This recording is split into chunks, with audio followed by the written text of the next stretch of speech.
Good afternoon or good morning, wherever you are. My name is Paul Vincent, and I thank you very much for joining this edition of Randstad SourceRight Talent Navigator series on reimagining services procurement.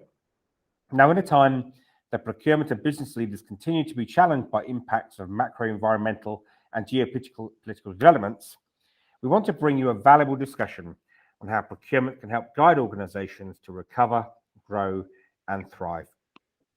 I'm delighted to have this session moderated by Chris Dwyer, Senior Vice President of Research at Ardent Partners and also Managing Director of the Future of Work Exchange. Chris will now take the floor and share with you today's excellent speakers and their agenda. Over to you, Chris.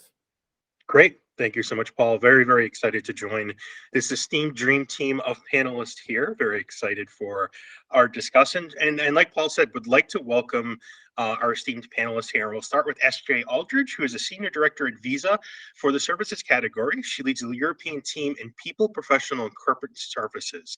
Having spent time in different industries, therefore bringing industry knowledge to her current role, whilst leading a team of subject matter experts. S.J., thanks so much for joining us.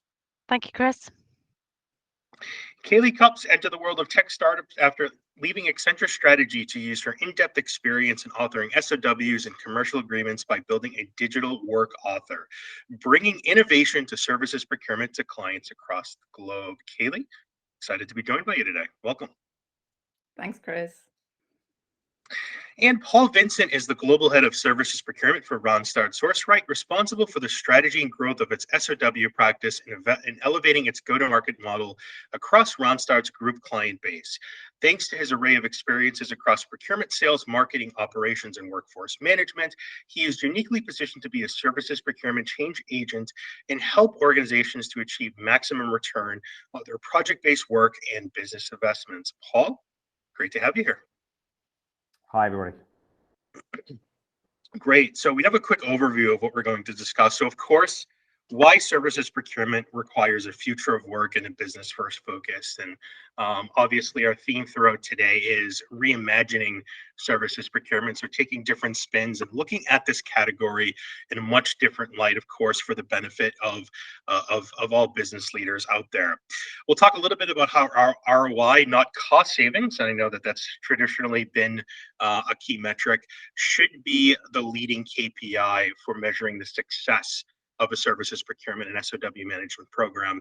And then finally, how do you build your roadmap to optimize the potential of your MSP model? So we'll dive into a little bit about the benefits and the operational efficiencies of the MSP model within the greater scheme of reimagining SOW management and services procurement. So we've got some wonderful key findings from an upcoming research study between Ardent Partners, the Future of Work Exchange, and Randstad SourceRight. And so we're going to talk a little bit about this here before we go to our awesome panel discussion. And the first is 30% or less of businesses' services spend is actively and actually accounted for in foundational enterprise planning, forecasting, and budgeting. And so you may be wondering, Chris, where do you get that statistic? Well, Ardent Partners is a research and advisory firm based here in the United States, and we've collected SOW management services procurement data along with other facets of the future of work and the extended workforce over the past decade plus. And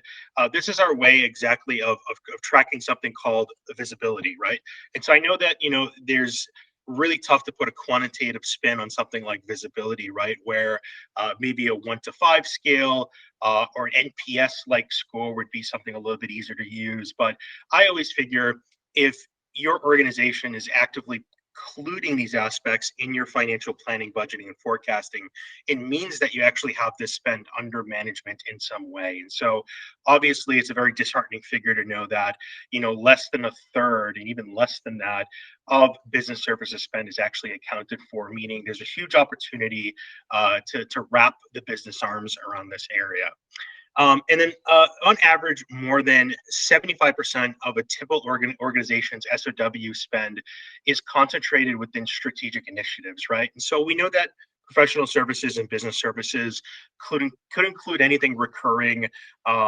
Think of like real estate facilities management, accounting, legal services, all important facets of the modern business, how it runs its operations. But I think when you take that up a level, when you go to sort of that next level of strategic value, these are business services that are contributing to the overall growth and success of the organization. So sort of an added reason why we should be paying more attention to these.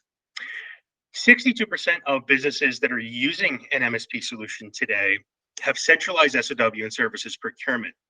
And that's a figure that's nearly twice of that of those organizations that don't have an MSP in place. And so I think that there's a major difference between saying, well, we're managing SOW and services procurement and saying that we have it centralized and standardized, right? I go back to my early years as an industry analyst and just looking at the greater contingent workforce category, right? Every organization uses contingent labor in some way. And in a similar sense, when it comes to SOW and services, every organization has that across their organization, but it really is a major difference when you're actually centralizing and standardizing that, because you're able to include efficiencies around that. You're able to leverage technology. You're able to better manage all of the intricacies of that, not only to drive cost savings, which of course every procurement exec is always worried about, but to drive better business outcomes, which is a greater theme that we're going to be driving at today.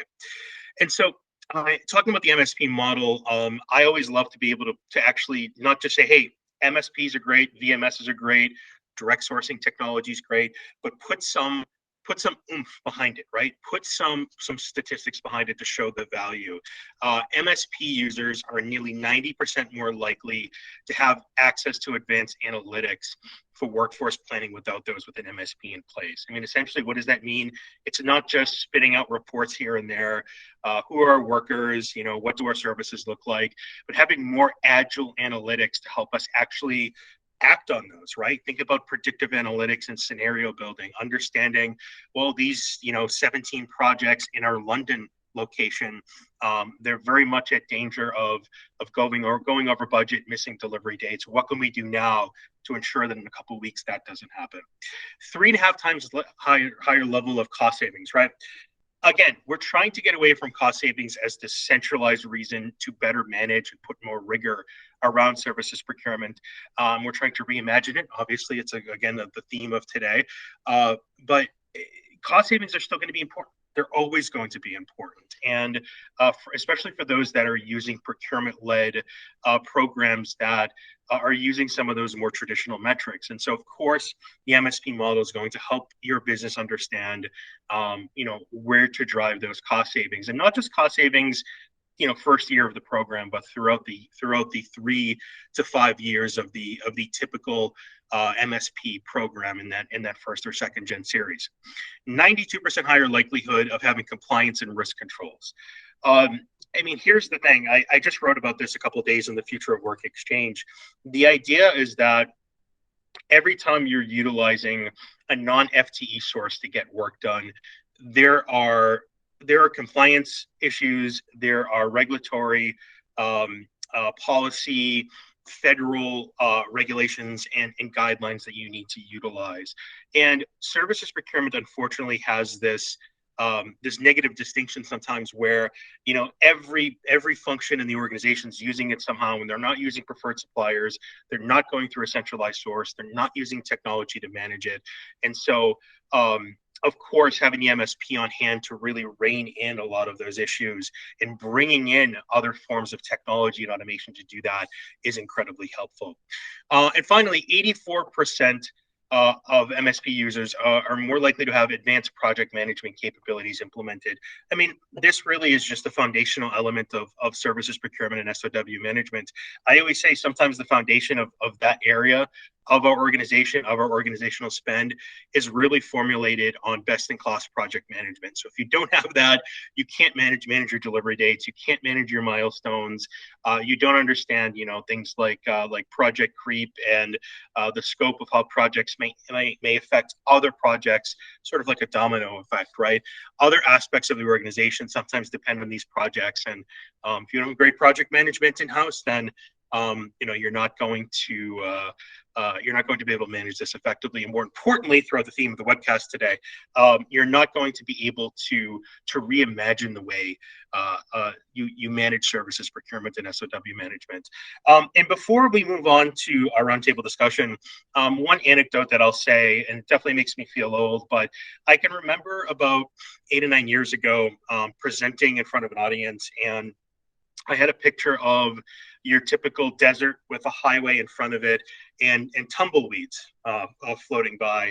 And the title of the slide was SOW and Services Procurement are the Next Frontier. And so I still find myself saying that very frequently because to me, it really is. It's long been a top 4 or top 5 priority for organizations, but for some reason, organizations are still not putting the rigor behind it that they do. And so those organizations that learn the hard way that there's a lot of inefficiency behind it, there's a lot of missed finances, a lot of misalignment of control, will understand why they need to reimagine services procurement. And so with that, we are going to go to our esteemed panel. And the first question here revolves around driving a future work and business first focus. And so I know some of you out there may be thinking, okay, so why are we bringing the future of work into services procurement? Two very, very different things. But the link between these here is that I always feel that the future of work, you can define it in many different ways, but at the end of the day, it's about driving better business outcomes through better talent engagement, better business thinking, transformative business thinking, and of course, innovation and technology and using best-in-class solutions. And so, nearly 75% of businesses in Ardent and Future of Work Exchange research say that they're focused on creating an agile business culture. And so that's sort of the type of thinking that we want to bleed into our reimagination or rebooting of services procurement. And so, we know aspects like supplier optimization, strategic sourcing have long been those solid levers for increasing overall spend control, but we want to move beyond the transactional, right? We want to get to that business first focus. And so wondering, where do we start? How do we begin to drive that change? SJ, I want to start with you here. As a longtime procurement change agent, extensive experience across various organizations, where would you typically start when having to create that different procurement mindset in order to derive more value? It's a very good question, Chris, and I think we are moving into a very different mindset, certainly from a procurement career. I think we've got so many tools at our disposal. We have to make sure that we don't become, too much, overusing the tools, and we are understanding our business and our stakeholders. So knowing your stakeholders, knowing your business, I think is the first port of call. But the other mindset, I think, is also making sure that you are using the data and using data decisions to drive the right outcomes. I think they're really important. And then finally, it's something that I always say to any of my team members. A lot of decisions can be made outside of the procurement environment. So we should actually be not apologizing for being in procurement. Businesses spend and invest a lot of money in procurement expertise, and it's a fantastic environment, and we've all got these amazing skills. So actually, rather than being behind the curve, we should really be sitting at the table, and if we can't, then creating the table and using those project management skills that you are talking about, using your stakeholder engagement, using the data, and actually driving the business to its objectives. And I think we forget that we can be quite influential in the business as a procurement function. But the most important thing, I think, is coming in and being very confident and aware that you can actually change those business objectives through a good sourcing process. Great. Thanks for the insights, SJ. Kaylee, moving on to you. Having digitized thousands, and I'll probably even say tens of thousands, right, of SOWs over the years, what are some of the key steps to define the right outputs here? Firstly, I really like what you said about procurement mindset, SJ, and I agree, because procurement should sort of be the gatekeeper of risk and cost, and the business should see them as such. And what we hear in order to do that, and that's what procurement professionals tell us when we work with them, is that they just want to be involved early, not just right at the end when the statement of work is just about to be signed and the business has already had weeks into planning of that work, and procurement was not part of that. So I think that's a very, very important thing in that mindset journey. Back to your question, Chris. The key steps to define the right outputs for me is collaboration and it's clarity. Collaboration in the sense of statements of work on the very, very highest level have two parties that contribute. You have the buyer and you have the supplier, and they come together to do something together. And finding consensus on what the work is, how it is priced, under which terms and conditions it's going to be delivered, requires to involve even more parties. There's procurement, there's legal, there's finance, you name it. And the key is to write together and to draft that statement of work together and to edit it together and to approve in parallel, not sequentially in several different Word documents that fly around. And this is where you can really use technology, create a collaboration hub, work on one digital version, and enable every party to have visibility of the right things at the right time so they can contribute accordingly. And the second thing is clarity. Companies need to be obsessed with clarity when they write a scope of work. No ambiguity, no assumptions, no vague scope. A good statement of work has clearly defined outcomes, measurable deliverables, and acceptance criteria that don't leave any room for misinterpretation or misunderstanding about what needs to be done.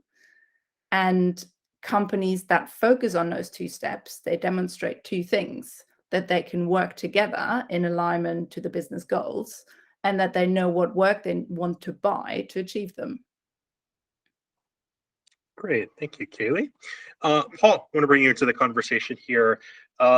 You've advised countless organizations over the course of your career. And so I know you have a good viewpoint on what challenges that organizations have overcome and the tactical steps that they've taken successfully to drive change towards a future of work and business first focus. So thoughts on that?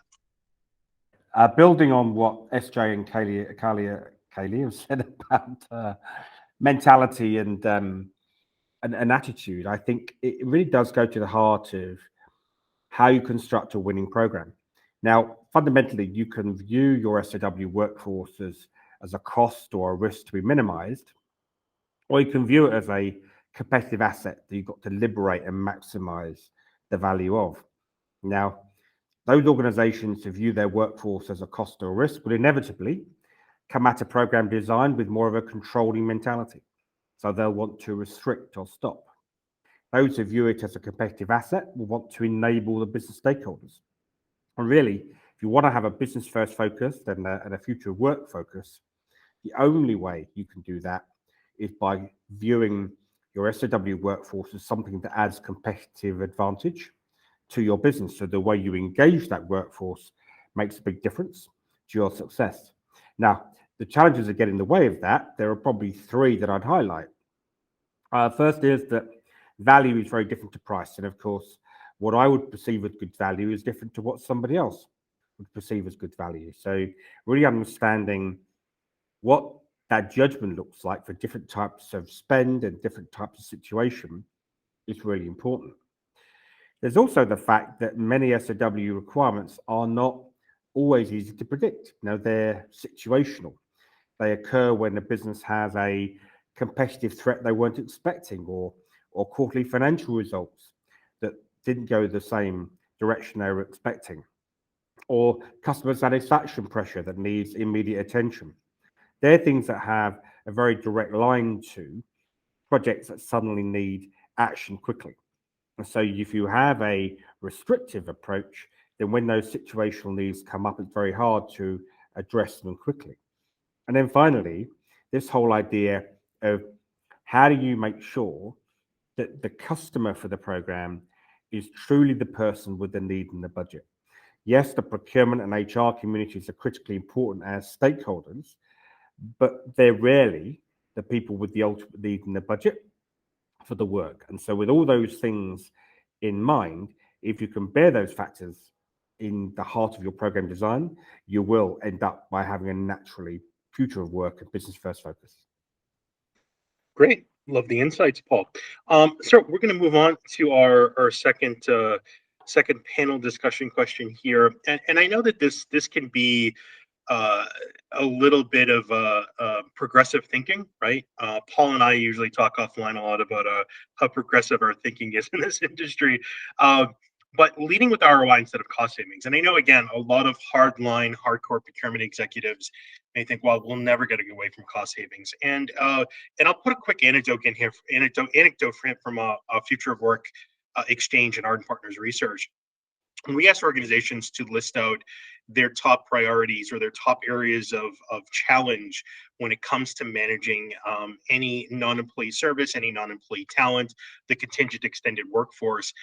When you lay all of those challenges out, say the top 8, cost savings is in that list. It's just, further on down, it's number 6, number 7, number 8. It's always going to be part of the mix, but we're driving at something bigger, and we feel better here when you're leading with ROI and you're leading with value rather than just cost savings as your lone metric. And so, talking a little bit about the value of the MSP model here, our researchers find that users of MSPs have driven a 65% higher rate of overall visibility and facilitative support control within the arena of services procurement spend than companies that aren't using the MSP model and not using an MSP today.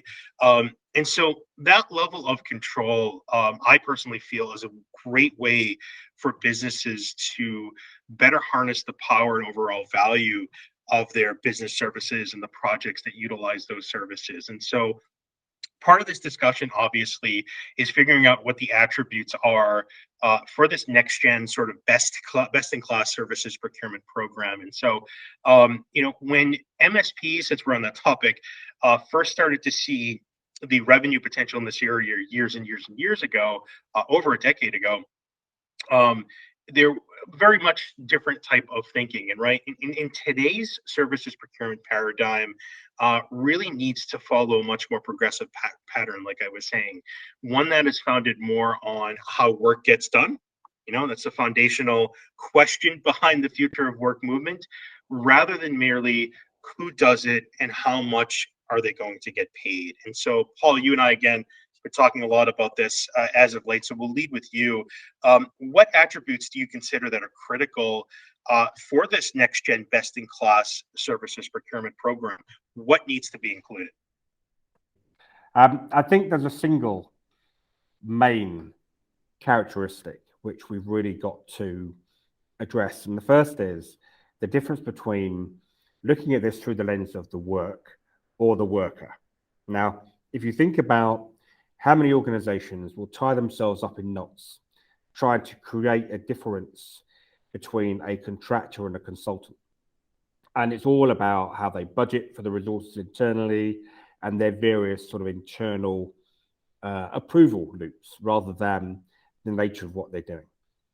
And if you have that approach, then you then really everything else has to follow that sort of channel. So you're stopping people going through one direction rather than another, and it's all about that internal restriction. Whereas if you look at it from the work, then it means you start off by saying, well, what are the options that I have? How can I come at that outcome from different perspectives? And then you can then naturally then say, well, what are my priorities against those different options? And so you have a much more of a facilitative thought process, and you're opening up yourself to a much wider opportunity for a valuable outcome. So that's the first one, work, not the worker. The second thing is that people often are so used to dealing with, and this is understandable, right? But they work with the same suppliers they're comfortable with, and it's a bit like a comfort blanket. And what you have to do is try and use the power of insight to understand, one, why they think they're the best suppliers for them always, and what are their alternative choices. And so having that the ability to validate their choice with alternatives and maximizing the innovation that's in the supply market is really critical. And the third thing, of course, and this wraps up everything, and it permeates a number of the things we've talked about already so far, is your stakeholder adoption. All of the reports that I've seen from Ardent in recent years, Chris, have focused on just how hard it is to get stakeholder adoption. And often it's not as something that we can't really appreciate because so many programs are not really designed from their standpoint. And so I think those three things really, recognizing that the market is always complex and dynamic, are key to actually the future best-in-class program. Mm-hmm. Great insights, Paul. And yeah, and I'll echo what Paul was saying there. I mean, I can go as far back as a decade ago and ask organizations, why is SOW management services procurement not centralized? Why is it not standardized? Why is there not the rigor behind it that's required? And the number one or number two pressure is always inertia, internal inertia, stakeholder resistance. And so, Esther, great question for you here. You know, we're talking about stakeholders. Paul mentioned it as a critical third attribute. Can you speak to how you've overcome this type of stakeholder resistance and how you've encouraged and incentivized those stakeholders to participate? I mean, there's many different types of stakeholders, and each of them have got their own agendas and requirements. And I think to overcome that, you have to know who they are, what they're trying to achieve, what the long-term plan is. I think sometimes in procurement, we might think short term to get the contract over the line, but I think understanding the strategic roadmap is really, really important. But I will actually stand up and say cost savings are just as important, and it does align to return on investment. But the other element in which we can actually be really more powerful from a procurement perspective and understanding our stakeholders a lot more is our agenda items are much broader in the procurement environment than they ever were. So sustainability, the risk agenda, inflation at the moment is a big thing. So it's actually our return on investment is helping our internal customer understand those and sit side by side with them while they're also going through the same challenges and not duplicating those discussions. So I would say you will get resistance if you're only thinking very linear. So I think you've got to work very closely, understand the marketplace, understand your internal customer. And that's the joy of being in procurement, because we have this amazing insight, but we should be passing it on and building that stakeholder confidence. With a resistance, you've got to ask yourself, what is the resistance? What is it? Is it previous poor performance from a procurement function? Is it because there's something that then we're not understanding? But it is about knocking on the door and keep knocking on the door and never apologize for being there. Great, thanks, Esther. I want to take a different spin here and talk about digitization, which I feel is an incredibly critical aspect if we're talking about the next gen services procurement program. And so, Kaylee, what opportunities do you feel technology and digitization bring when it comes to increasing the ROI of this type of program? For me, ROI comes from two areas. It's from digitalizing the process and from using data to write better content.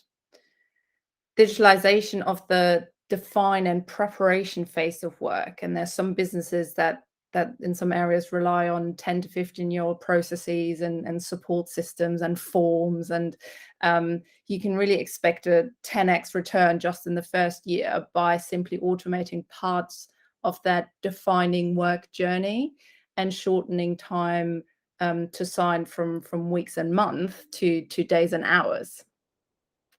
And the second thing is content. And on average, we see that there's about 15% bloat in corporate external workforces caused by vague scope descriptions, unclear expectations, wrong commercial constructs for wrong types of work. There's scope creep, which is a huge, huge problem for both buyers and suppliers of work. And there's this perceived low productivity of the external worker if they work on the wrong things because it wasn't defined properly in the first place. So imagine rededicating all that bloat that is caused by this to strategic projects. And that's where real ROI and productivity sits. So how can we do that? We can do that by using technology and by using data to author better work descriptions. Stop authoring them in Word and start authoring them in the digital interface where you can actually do something with those data points. You can look at patterns of good work. You can look at the right staffing pyramids for specific types of work, seniorities, role structures. You can look at the right price for the right tasks. And then eventually, when you collate that data and keep analyzing it over a period of time, you can predict work requirements and really, really enable that external workforce to work to outcomes and create sustainable productivity and value that is again linked back to the change portfolio. So in summary, increasing ROI is by defining the work better to begin with. Great. Thank you, Kaylee. All right, moving on to our next section here. So we saw a lot of key findings around the value of the MSP model, right? And not only managing and augmenting how organizations are managing their services procurement, but helping them build that next gen program like we were just talking about. In fact, we've got a nice, great data nugget here.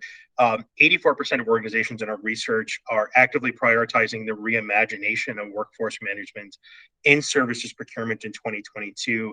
And this is a key factor. I mean, we don't need to go over everything that happened over the past couple of years, but it really caused organizations and a lot of executive leaders to, to reconfigure or reboot the way they thought work should be done, how they thought about talent, and of course, how they think about services procurement, which is a big part of those areas as well.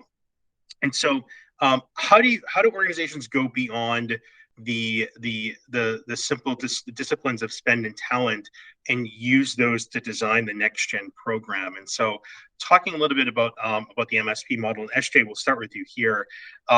Given the range of organizations and industries that you've worked for, can you give some insights into the benefits you would expect to gain from an MSP as they mature their offerings within the SOW services procurement arena?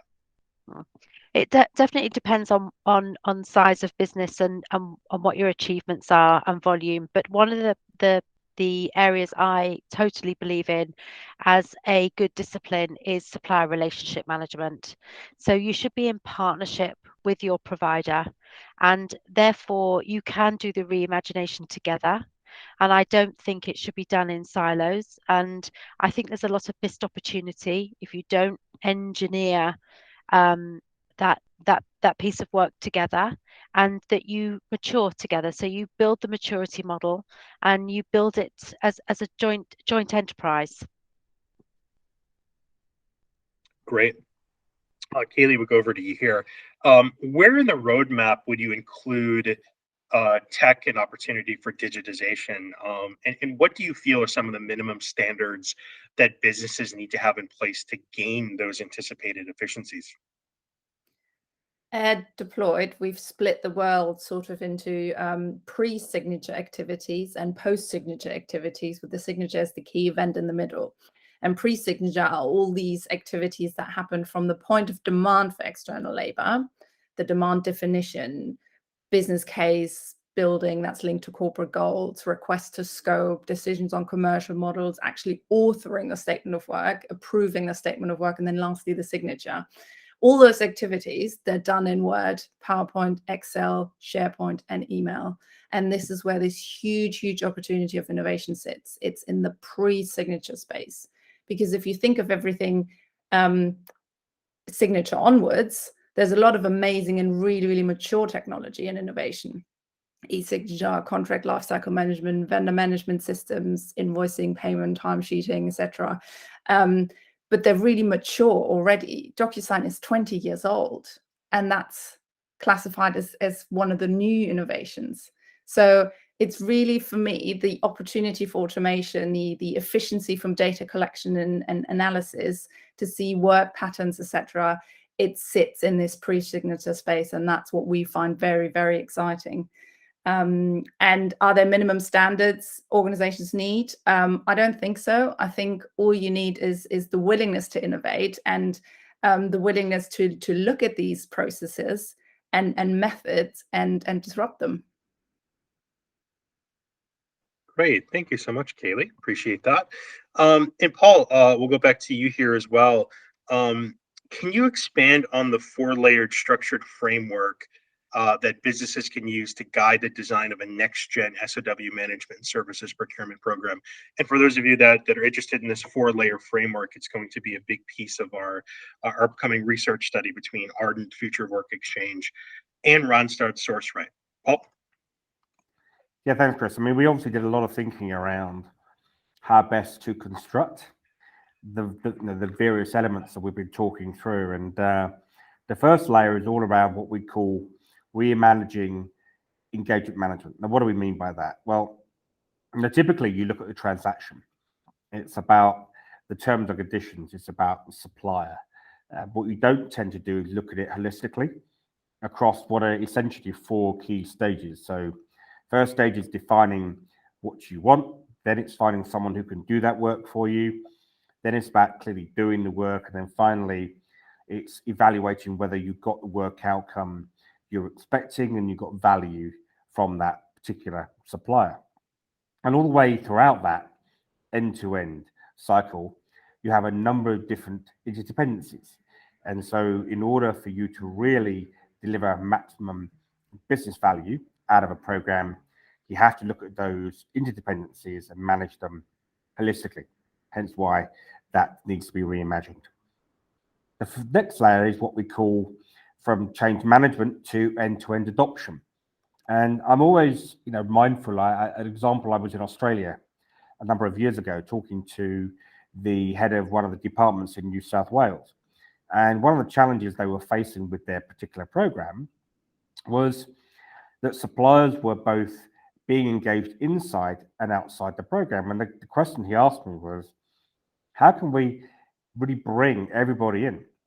And I suggested, well, maybe you ask the suppliers to charge you more for being inside the program rather than outside.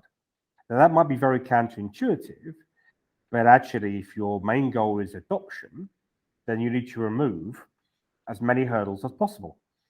Other hurdles that you might consider might be going down the supplier-funded route, when that might itself be a challenge to existing supplier relationships. And so there's a number of things that you need to consider, not just changing something, but really focusing on, is this going to increase the likelihood of engagement and participation, and focus on that. The third area is looking for efficiency, and that's by having repeatable, scalable processes. Now, yes, every organization is different, but actually the core buying process is relatively established. And there are a number of steps in there that you can make sure they're repeatable and scalable. Now, it means you need to be adaptable because certain things are perhaps more possible and allowable in different regions, particularly things like taxation and stuff like that. But in terms of the core processes, you can deliver much more efficiency. And then the third thing, again, picking up on what Kaylee's been talking about, is tech enablement. They're really leveraging the power of the technology platforms that are out there and using it to drive insight and take up inside your organization. So the more you can make it simple and easy and intuitive to use, the more a program moves from being something that you might want to do to being something, why on earth wouldn't you do? And that's the goal. It's to make it something that every organization views as being a route to value and a route to competitive advantage. Great. Thank you, Paul. Thank everyone for all of their wonderful insights today.